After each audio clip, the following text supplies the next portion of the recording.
Ayan!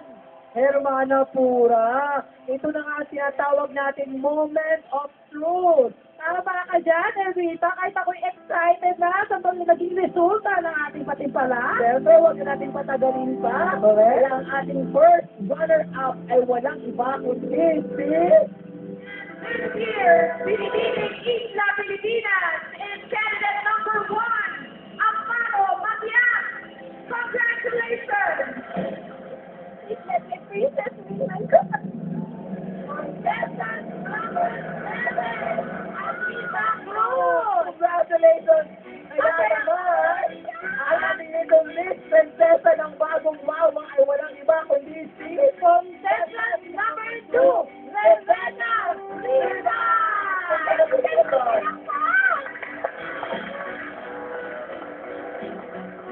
Oh, wala ko ba ang daddy mo? Ano ba? Ayan!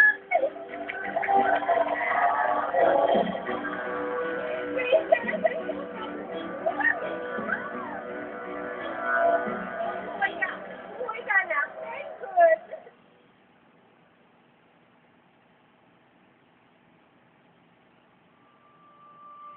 Maita, anak? Ano ka na? Buka muna. Next time na lang po. Anong oras na eh? Oh, mga shoulders. Maris pa ako doon. Maita? Uy! Kuya. Gising ka pa?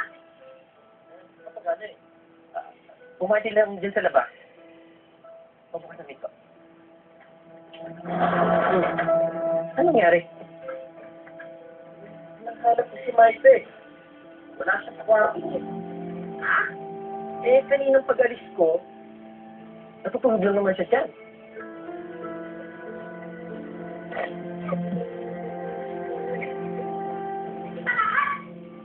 Ikaw, ano ka ang luwa?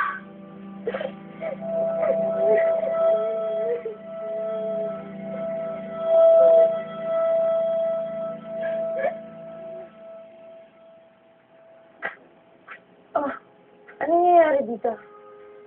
Si Maita, nawawala sa kwarto niya. Akala ko naman kung ano.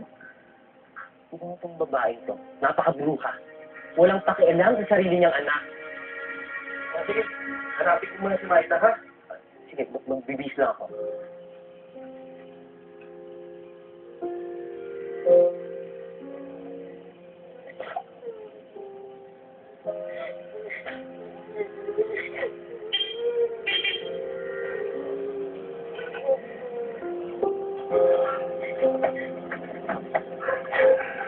Elaine! Elaine! Gabing-gabi na. Saan ba punta mo? Bless mo dami. Aba, bakit? Hindi po ko mahal ang nanay ko eh. Ako, alam mo, Elaine, walang nanay hindi nagmahal sa anak. Meron po, yung nanay ko. Bakit? Sino bang nanay mo?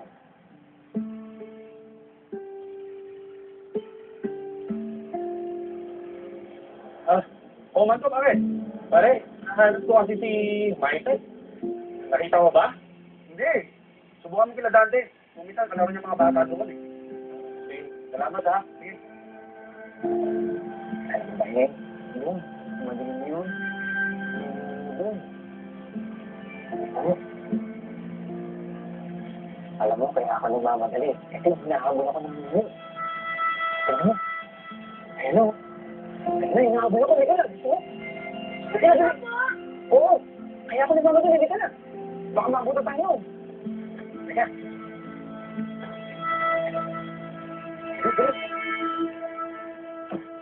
Siyota ko na, liligawan mo pa. Siyota ko pa naman! Entong, Udo. Pakita mo na! Ibisan kayo, pakita mo na! Oh. Hoy! Saan? Nado? Hoy, Day. Ano nangyari?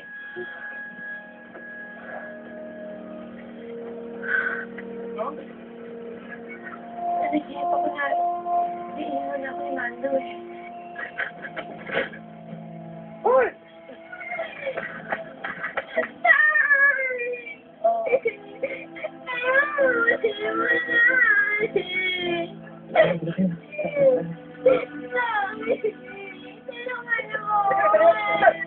Ano?